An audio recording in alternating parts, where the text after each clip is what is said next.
Hello friends, it's been a super long time.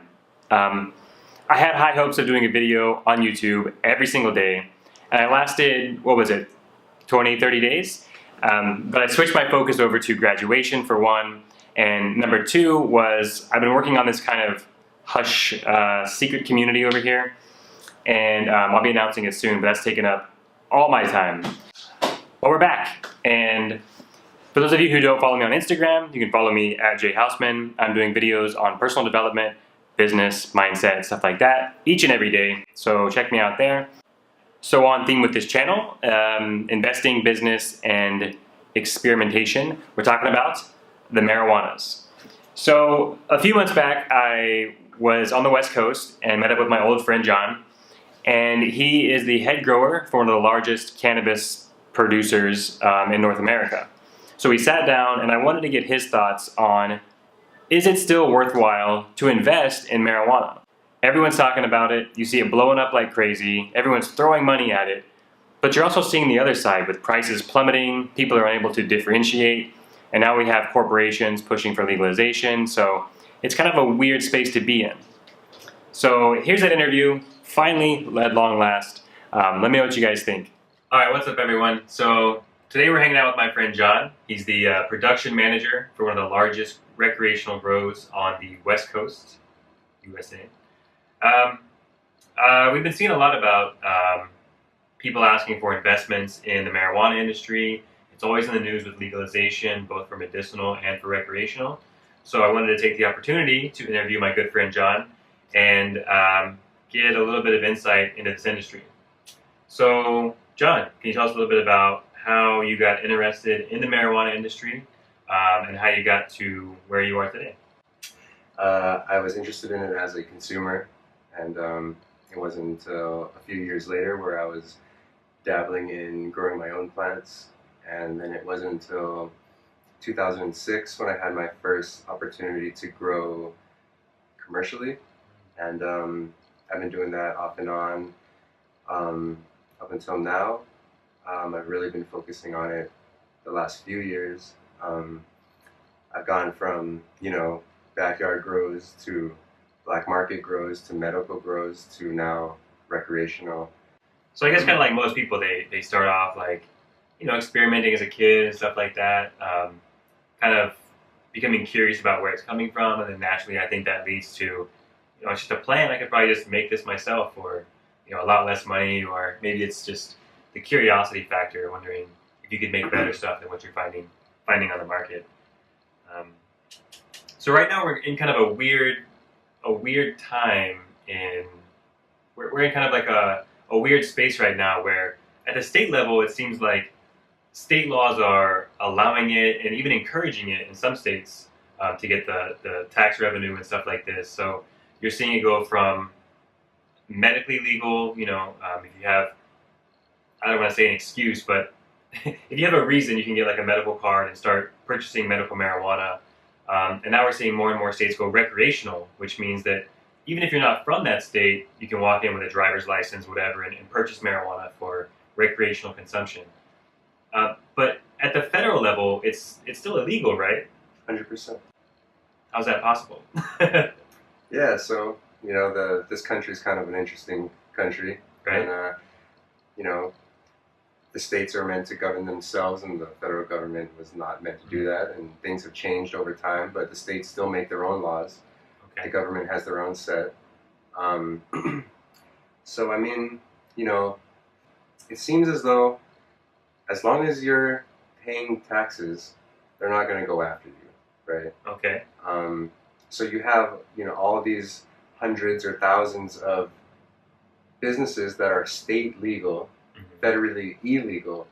These employees are still having W-2s and they're still paying state and federal taxes. And while you do hear about some instances where the feds are getting involved in situations, it's very rare. And I would say the majority of producers, processors, and retailers are being left alone by the federal government as long as they're paying their taxes. Okay. So myself, and I'm sure most people watching this, don't have like that inside access to a dispensary, to like a grow, legal or illegal. So our information comes from the movies and mass media and stuff like this. So let's say the feds do come down, they do want to bust an establishment, a grow or dispensary. Is it kind of how you see in the movies where like 10 black trucks swoop in, like a helicopter comes in and they arrest everyone and like slap you around and then burn the place to the ground? Or what is it? What does a bust look like? What does a bust feel like? Well, on the black market side, I've seen the entire spectrum of that. Okay. From helicopters dropping down with SWAT team members to, fish and game guys in their jumpers just going and giving you a letter. Please cut down your plants. You are breaking the law. Oh. All of these things are evolving, and they're all dependent on, are they busting a little hippie grower or are they busting a Mexican cartel? They're gonna adjust the way that they deal with the growers accordingly. Right. In the legal sense, I have not experienced any federal involvement, so I can't speak on that. Okay. So it seems like they're coming after, depending who comes is depending on who they're dealing with, like you mentioned, and what their reason to come is. Like I assume Fish and Game is coming for, I don't know, you're having an impact on the environment, and the feds are coming because it's something like much more serious. Well, yeah, Fish and Game is just a branch of the federal government. Oh, right? okay. Yeah. All right. So they have much more breadth as far as what they're able to do. I see. Yeah, if you're fucking with the salmon, you're fucking with the watershed, they're gonna get you. That is serious. Okay. You don't want to be killing salmon, polluting the waters, fucking with the deer. Yeah. So. Okay. However, on the state level, for example, in Oregon, for let's say the recreational market is controlled by the Liquor Commission. Mm-hmm. So they have many regulations and rules, and if you're not abiding by them, their enforcement agency will come in with bulletproof vests and guns, and they will enforce. Yeah. They'll come and see for themselves if that you're following all the rules, and if you're not, like they will enforce it. Not by violence, but they're prepared. Right. Absolutely. Right. It's not the most gentle thing when the enforcement agencies come and check up on you. Yeah. That's scary, man. So I think the question I had written down was, so if they do come in for a bust, if I'm just like an employee, like let's say I'm trimming or I'm doing like kind of a low level job, would they come and arrest me just because I'm working in this farm, or are they going after the managers, the head growers, or the person who owns the property, or just everyone involved in the manufacture? Are they going after them? Right. Well, so in my experience in black market grows, we've been raided, and there's nothing that the cops care about the employees. They want the property owner. Yeah. As far as these enforcement agencies in the state, they're not trying to arrest anybody. Okay. They are coming in and they're saying, why aren't you following these laws or these rules? Here's a fine. Oh, or here's a cease of operations until you figure this out and pay these fines. Okay. I have heard about situations where people are growing with their recreational permit or their medical permit in a certain state, and they're not able to sell their products, so they're going to sneak it out of state. And I've seen people being intercepted by whether it's state police or federal police, and then that's a whole nother situation. Yeah, crossing state lines. Okay, so on that level, we know that money in the bank is typically insured, like FDIC, federally insured. So because this is a gray market, they're kind of turning a blind eye and letting it happen, but it's still illegal. Let's say I take out my life savings, all my money that I have out of the bank, and I say, I'm going to double down and put all my money in the marijuana industry. Let's say I invest all my money from the bank. It works out. I get a huge return on my investment, and now I have all this, let's say it's cash or whatever the case may be, that I've made in the marijuana industry by association, and I want to stick it back in a federal bank. Can the feds seize my money? Would they seize my money? Because it's technically illegal, right? So would my money be protected if I invest in this industry? Do you think? Right. So I believe that you are not going to run into problems with that. I've this sounds bad. I've heard that there's laws. uh, there are there's legislature in place. So as far as it differentiates between working with an illegal product, as far as like touching the plants. Okay. I guess, long story short, you're investing in this money. As far as the law goes, you want to take that return on investment, that liquid, and put it back into your FDIC bank. Right. They will have no problem with that because you're putting money back into their system. Okay. And all that money is still being taxed on the state level and the federal level, so they're still getting theirs. That makes sense. So you're still stimulating the economy. You're still paying your tax. You're still taking care of the feds and taking care of the state tax guys. So they should allow it? Correct. Okay. Now, there's not a law situation, but this is going to go with every individual bank. Let's say that you have invested all of your money into a marijuana business and you've taken it all out, and then you go to that bank and you say, I would like a loan to buy a house. They may say, well, all this money is from your marijuana business and we don't feel comfortable giving you this loan. But that's not a law thing. That's an individual bank policy situation. I see. So that's one thing to think about. Okay, so on that note, let's say that, I'm confident that if I take my money out of the bank and get a return and put it back, I'll be able to keep my return. So as an investor, I'm curious because when I think about growing plants, I picture my mom, and she buys her little like 15-cent seed packets, maybe a little space heater and some little lights for like $20. So I see all these like ads and stuff, like everyone asking for capital, asking for investment money to start their grows and stuff. But they're talking like millions and millions of dollars in some cases. Granted, they're growing lots and lots of plants compared to my mom growing 1 or 2 plants, but where's the money going? Why is this so capital intensive? Is it these crazy lights? Is it the expense of paying the taxes? Are you having to hire security or do some crazy stuff that we can't even imagine? Yes, it's all of those things. Okay. So, in all the states where weed has been legalized on a medical or recreational level, there are some ridiculous taxation situations happening. Okay. From the producer level to the processor to the retailer and also to the consumer. So those are all things that are to be factored in when you are comparing investing in marijuana compared to any other business that doesn't have such high tax levels. But I would say it is everything. Like a pack of seeds to grow cucumbers might cost $1.99 for 100. You want to buy a 10-pack of seeds from a reputable seed breeder, you're looking at $150 to $200 for 10 seeds. Oh wow!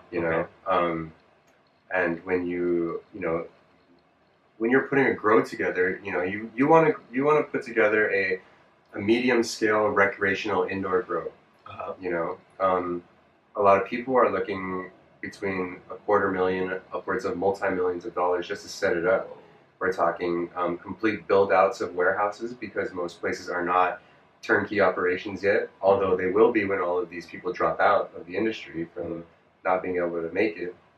HVAC systems, these grow lights are not $11 grow lights from Amazon. You're looking at $200, $300, $400 per light, or more even, the new LED lights and all this new stuff that's coming out. And then you're throwing 54 lights in a room. You're looking at everything. And another note is anything that's labeled marijuana or cannabis or anything like that, you're looking at 100% markup just because it says that. It's a hop. Another thing is, you are. I guess people see the black market marijuana industry and these people who are making ridiculous margins, ridiculous profits, right? And like, well, I'm just gonna I'm just going to translate that to this legal market. Yeah.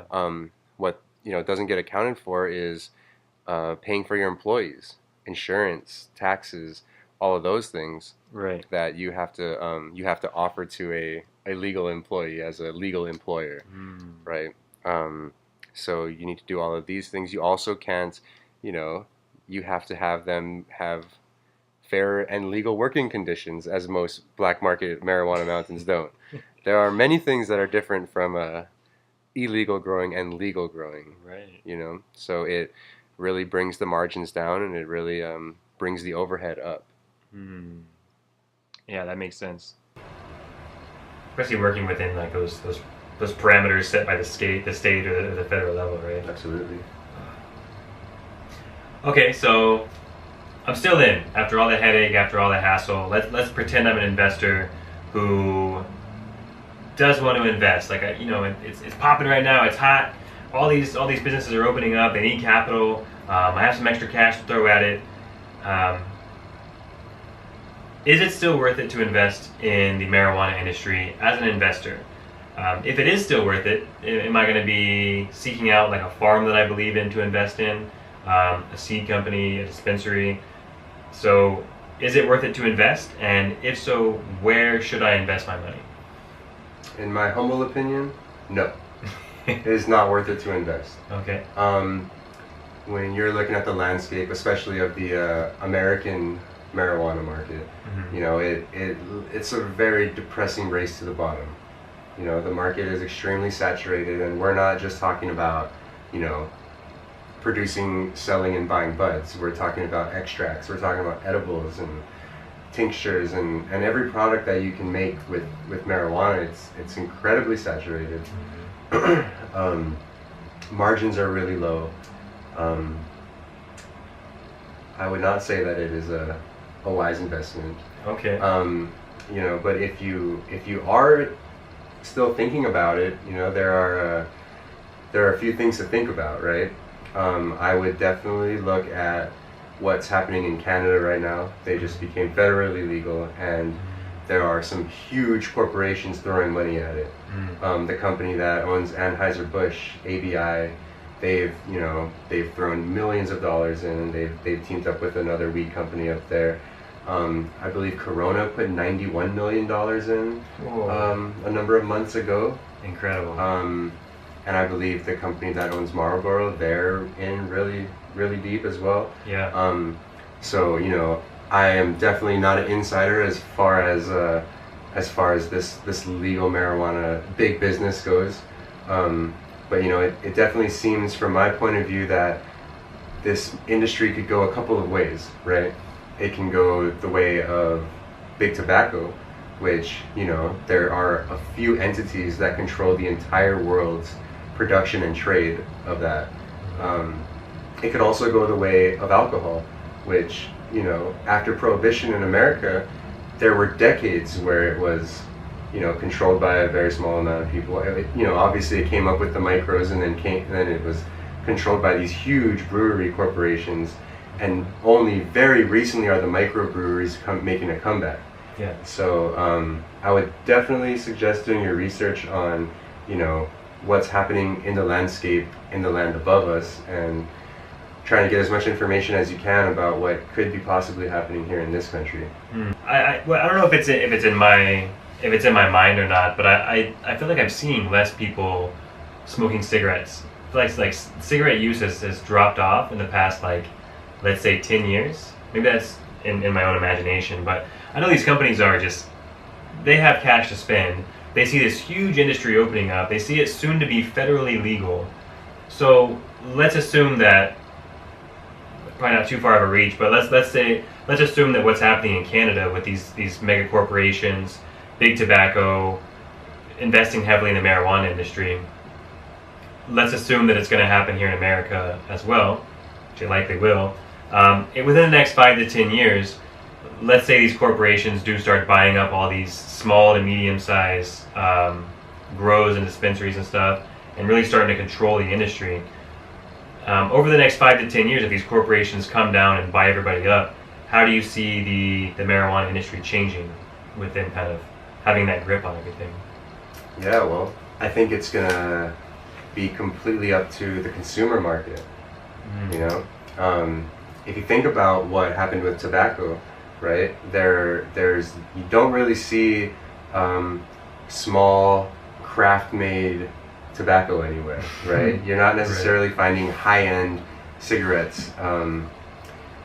In the alcohol side, you are finding some nice craft brewed, micro-brewed beers and things of that nature. But if the market demands it, I believe that's where it's gonna be market driven. Unless the government has a say in it and they just control the whole thing, and this is all you have. These are your options. Right. So that is something that makes me nervous as a consumer as well. Is what if it goes the way of tobacco and I'm not able to get weed from my favorite growers anymore because they're not allowed to have a permit to grow weed. Right. So they're not going to be available on the market. Yeah. Even if they don't come in and just like blatantly, which they could do, change the regulation and make it next to impossible for small growers to get the permits to legally grow marijuana. They could even just come in with their budget and just undercut everybody until most people are out of business, and then come back and raise the price back up. You see that's a common business tactic. Uber's doing that right now with taxis and stuff like this. Different ways to control the market. So let's say these mega corporations who aren't looking at the quality of the product necessarily, they're looking more or less at profit and loss statements, what's the cost to produce, a pound, whatever, and doing the most efficient things possible. What does that mean for the consumer? Do you think that the quality of the product could drop? Could it become more dangerous if they're using pesticides and whatever else to shorten the growing cycle? I would say that's absolutely already happening. Oh, okay. So, even without... So these big corporations aren't coming into the American market yet because of the federal illegality of it. Right. But there are still big entities that are coming in and trying to take over the industry. And, whether it's panic, whether it's greed, I'm not exactly sure what it is, but you are already seeing this situation where certain towns are only selling $2 grams, $5 eighths, $1 joints, yeah. Right? And sorry to interrupt. Just for people who have no idea, like what is a typical like an eighth cost, like for a good eighth, just so we have like a little bit of comparison. Right. So along the West Coast, right, you're looking at your top shelf, highest quality eighth of an ounce, right? You're looking between $40 and $80. I would say an $80 eighth is quite inflated.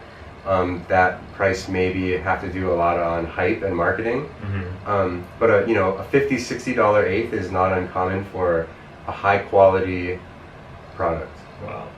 Yeah.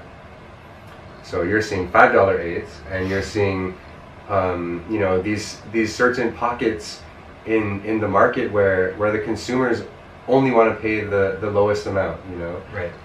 You see that still in alcohol, right? People that want to only buy Bud Light or PBR, yeah, or natural ice, whatever's the cheapest. Whatever's cheapest, because you're still going to get a buzz. You're still going to get the end result, but you are definitely not getting a quality product. Right. In some cases, I imagine a dangerous product if it's still. I mean, they're supposed to be tested here, but I'm sure a lot of stuff still gets through where it's just like they're using the craziest, cheapest fertilizers to make it fat, make it heavy. Is that still possible? Yes. Now, the testing definitely, I feel relatively comfortable with their testing for pesticides. Okay. They're testing for, certain states test for heavy metals and, microbial activity. Certain states don't.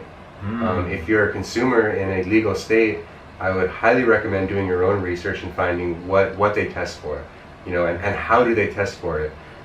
As far as them testing for potency and cannabinoids, my unscientific, humble opinion is that it is very not accurate. Okay. Okay. So I think this naturally leads to one of my last questions, which is with marijuana becoming somewhat of a commodity.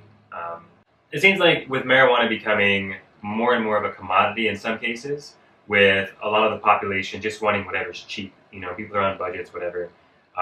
They want to get whatever the cheapest stuff they can is. So, as a producer, how can I compete with that? If people are seeing marijuana as just being kind of the same, it's weed, it's just weed, it's just weed. How can I, as a manufacturer, as a producer, as a dispensary, how can I market my product in a way that makes it seem unique? Like, what's my unique selling proposition to the customer?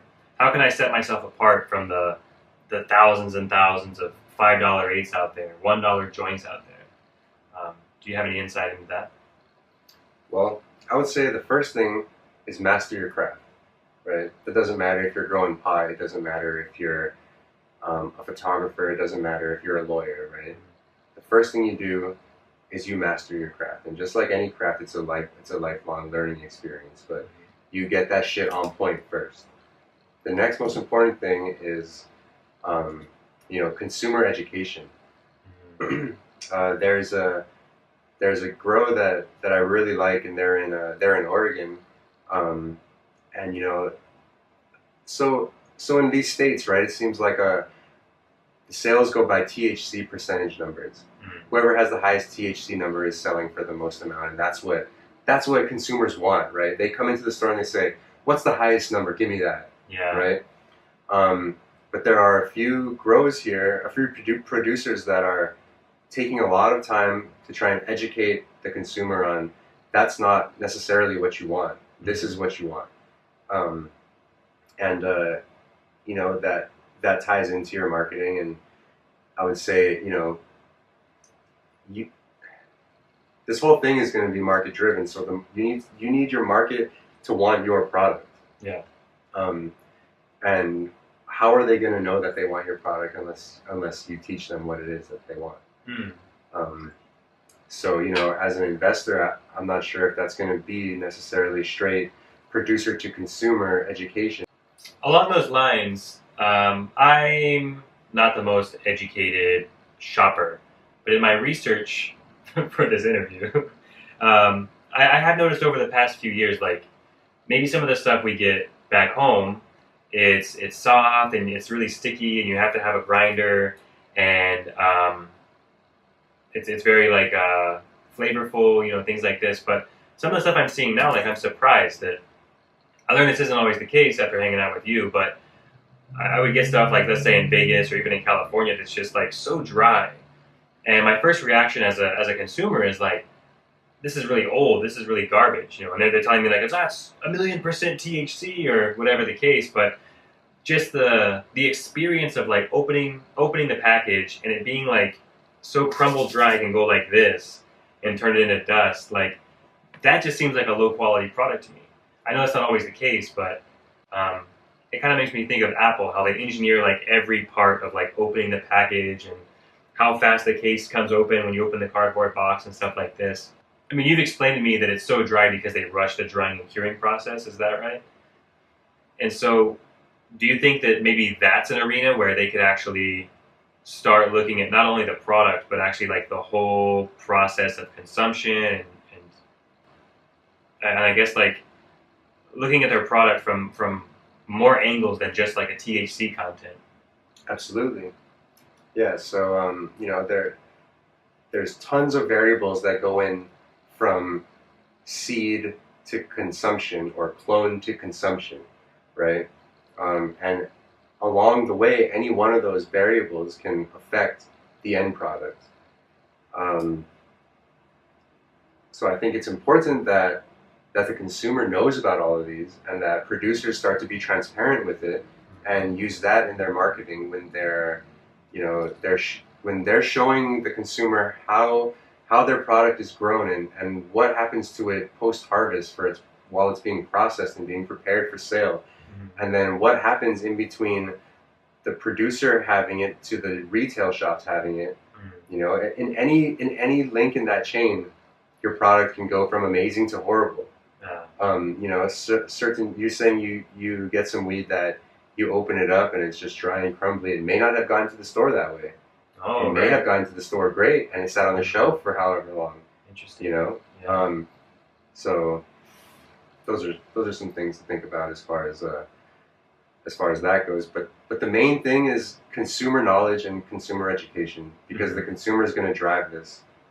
Right, right. People are always going to vote, assuming they have the choice. Assuming big Right. corporations allow us to have the choice. Right. People are always going to vote, you know, with their wallets, whether they're purchasing or not. So, um, it it seems hard. It seems hard to stay afloat right now, in a sense. You know, with the race to the bottom happening over here, big corporations coming in over here. If you're just like kind of a medium-sized grow trying to hang on for legalization and hope you don't get shut out, it's a tricky spot we're in right now. It seems like. You're absolutely right. I wouldn't wish it on my worst enemy to own a medium-sized recreational farm for marijuana. Okay, interesting. So there seems to be a lot of guys who do have medium-sized grows, and even them, they're trying to buy up smaller grows and get these little small portfolios of either dispensaries or production farms, and just hang on, hoping that they'll get bought out by these corporations. But that also seems very competitive. It seems like, you know, while you do hear cases of people getting bought up, you hear many more cases of failing businesses, I guess. Yeah, you're absolutely right. Both of those things are happening all the time. Yeah. There's, you know, you're seeing mergers and you're seeing acquisitions, and more often than that, you're seeing people just go broke. Yeah. You know, there's a grow here today and it's not there tomorrow. Right. If you can't make payroll and you can't pay your taxes and rent, you're out, and that happens all the time. All the time. I was just in California doing my research before coming over here, and you know, we pulled up like I forget. I was hanging out with my friend, and she had like a marijuana app, and it tells you like where dispensaries are.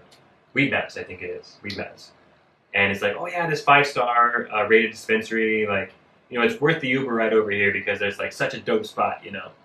And we get there, and it's just like a boarded up building. Yeah. And so we asked the doorman next door, like, hey, we're here to see, you know, Ted's dispensary, like whatever it's called. He's like, oh yeah, they got raided yesterday. You know, they were getting too popular. So the feds came in and said, you know, you're not paying enough taxes, and they just shut the whole place down. And then he said, but this guy came by and told me to like give you these cards if you came looking for a dispensary, and come to my spot a few blocks down. Mm-hmm. And the spot we went to, the guy was very like vocal about he's not paying taxes either, because it's so ridiculous, like 100% tax markup. So he's doing it under the guise of like he's running a church, and this is like sacrament or something. We had to sign this whole thing and like join a church to even step inside the building. Do you think there's any power in hiding behind like these kind of things? In the long term, no. Okay. Right. You know, it's wild out there. Yeah. You know, Seems like it. California is a huge state. It's a huge government. Mm-hmm. You know, and it's hard to make legislature that you know, appeals to everyone and that everybody wants to abide by. Mm-hmm. So you know, I don't know much about it, but I'm not surprised. Yeah. And yeah, in the long run, you know, it's either, you know, you pay your taxes or you go home. Yeah. Or go to jail. So what I'm hearing is, don't bother investing right now. It's kind of at that peak level as far as being an investor. And if you already are in the industry, pay your taxes and keep your head down. I mean, personally, I wouldn't invest. Okay. I can't say that it's a bad idea. Mm-hmm. You know, there's a lot of money to be made. Right. If you look at the revenue that marijuana is pulling in, it's huge. So, you know, you definitely need to do your own research and you need to look at it for yourself. But it is a wild industry. It's definitely a Wild West situation on both ends. Yeah. On the producer, processor, retail end, and also on the government's end. You know, it's there's all kinds of things going on that it makes me feel like I'm in the Twilight Zone sometimes. Yeah. it's crazy. I mean, a thing that you used to have to like, you know, maybe not literally, but like whisper around and like ask your friends or like go find someone you don't know and like find this like crazy product, and then you're driving around and you're sweating and stuff, you know. And now you just walk into a store with your driver's license and you're like, I would like a pound of marijuana. You know, it's crazy. It's crazy. I feel like we're on a movie set sometimes. Yeah, absolutely. It's so ridiculous. Absolutely.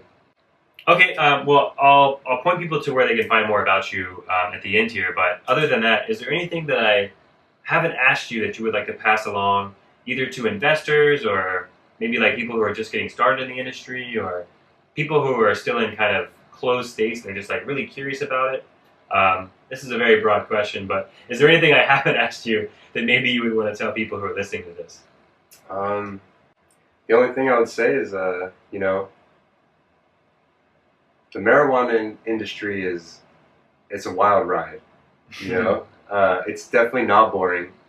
So, if that appeals to you, there are lots of marijuana producers, processors, retailers that would love your money, and there's a chance that you're going to get a return on it. But there's a guarantee that you're going to have a wild ride and you will not be bored. If you are a lover of the plant or you're a lover of the product, then my advice to you would be learn to grow it yourself, because that's the only way. You know, this whole industry it's so out of control and unpredictable, and you know what's the word I'm looking for? The standards and the requirements are so not standardized that the only way that you know, like especially if you're getting it for medicine, you know, the only way that you know that you're having the product that you want is by cultivating it yourself. All right, man. So thanks for taking the time. I'm sure we're gonna get out of here soon. I'm sure these lights are on timers or something.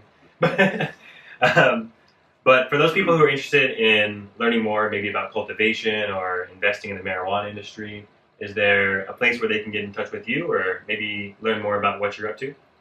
Well, as a matter of fact, my crew and I, with a lot of help from some very awesome people, are in the works of making a platform where we can all learn about cultivation, and hopefully we're going to take that into the business side of it as well.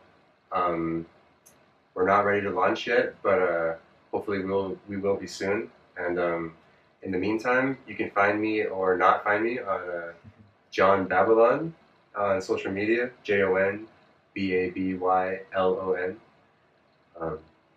Yeah. Okay, yeah, I'll link that below in the video description, and I will also keep an updated link of your platform as it comes out in the coming months. Yeah, man, thanks again for taking the time, and see you later. Thank you.